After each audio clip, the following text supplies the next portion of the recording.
Hello everyone, how's it going? Welcome to this week's Wild Rift video. In today's video, we'll be taking a more in-depth look at objectives in Wild Rift. With there being so many objectives in Wild Rift, you got the Baron, the Dragon, and the Rift Herald. Sometimes it can be a bit confusing, but that's what I'm here for today. I'm here to talk you through each objective and what's so good about them. As always, if you're enjoying the content, make sure you like the video, you subscribe to the channel, and comment down below what video you guys want to see next. And without further ado, let's head into today's video.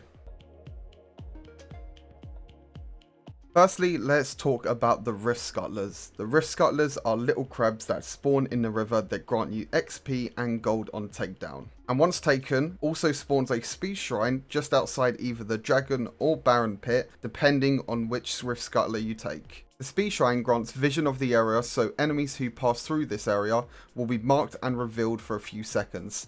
However, if an allied champion passes through the area, they receive a movement speed boost for a few seconds. First Rift Scuttler spawns at 1 minute and 25 seconds and is by far the most important one to take. Even if you are playing in the mid lane, the bot lane, or the top lane, it's always important to keep an eye out on your jungler to see if they need any help when taking the Rift Scuttlers. It will help you a lot during the laner phase, as it will give you some vision so you don't need to waste a ward in that area. And it will give you your jungler a bit of advantage in levels and gold during the early game.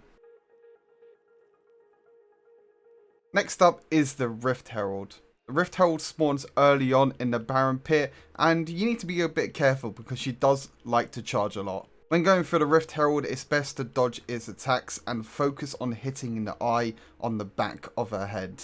This will deal more true damage and allow you to take it down a lot quicker over time. When a Rift Herald is taken down to whoever deals the final killing blow, whether it be on your team or the enemy team, they will be rewarded with the buff, which allows you to summon a Rift Herald as an ally. After the Rift Herald is summoned, she will move towards the nearest minion wave and attack both minions and turrets.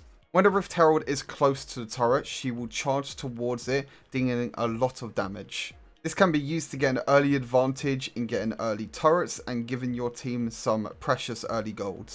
The best time to use the Rift Herald is to finish off a turret early or just before another objective spawns, like a dragon. This means that the enemy team has to decide whether they want to defend a turret and kill the Rift Herald, or prioritize trying to contest the dragon. I highly recommend trying to destroy the mid lane turret as soon as possible, as this will give you a lot of map control and allow your mid laner to roam around and help other lanes.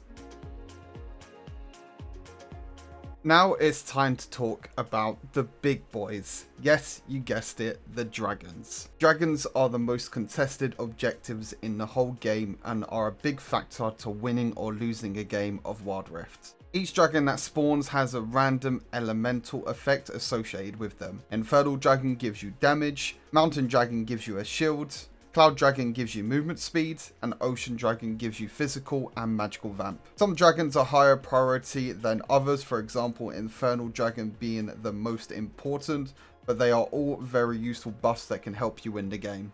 First dragon spawns at 4 minutes, and it's vital to make sure your whole team, yes, we're talking about you in the solo lane as well, is ready for a big fight to secure the objective. After the dragon is taken down, the next dragon spawns 4 minutes after that point, until 3 dragons are taken or when it hits the 16-minute mark. After 16 minutes, the next dragon will be the Elder Dragon. The Elder Dragon is a lot stronger, still having the random elemental effect, the one that is left over from the previous ones taken, but also gives you game-changing buffs that can help you win the game. Now, it's important to note that the Elder Dragon takes a lot longer to take, so you need to make sure that your whole team is ready to take the objective and make sure that you're all grouped together. Whoever secures the Elder Dragon gains a permanent buff that allows their attacks to burn targets on hit, dealing true damage.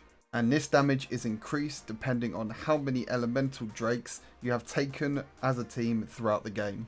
Now, true damage in a game like Wild Rift is very important, as it ignores all armor and magic resist being built from the enemy team. So it's really important when the Elder Dragon spawns that your whole team is there, ready and prepared to be in that big massive team fight to try and secure the objective. The last objective to talk about is the Baron. The Baron is a big, purple, scary, powerful monster that requires a team effort to defeat. Before starting the Baron, you normally want to try and get an advantage elsewhere, whether that be getting a few kills, pushing down the minion waves, or getting enemies to waste abilities that they would normally use during a team fight. Upon whoever deals the killing blow to Baron, that team will receive a team-wide buff that lasts 2 minutes. The buff includes when you are nearby minions, they will take reduced damage from enemy champions and turrets, and nearby caster and siege minions are also empowered for increased attack damage. This helps you a lot when you're able to group up and able to siege down towers to especially take them inhibitor turrets, so super minions spawn, so you can even empower the super minions so they're really hard to kill. Not only does Baron improve minions, but it also improves attributes to champions and provides boosts to attack damage, ability power, armor, and magic resist. When you have taken down Baron, it's important to make sure you make use of the buff as it only lasts a short amount of time. This can be by pushing minion waves and getting more gold from either taking towers or taking other objectives.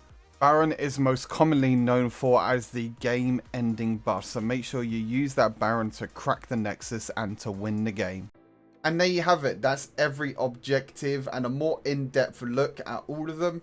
It's nice to have 10 or 20 kills in a single game, but just remember, objectives are just as important to winning a game of Wild Rift. If you have any questions about any objectives or anything in general, make sure to leave them down in the comments. I'll be sure to read through them all and reply to you all. And as always, make sure you like and subscribe to the channel. And until next time, stay safe and I'll see you all very soon. Take care. Peace.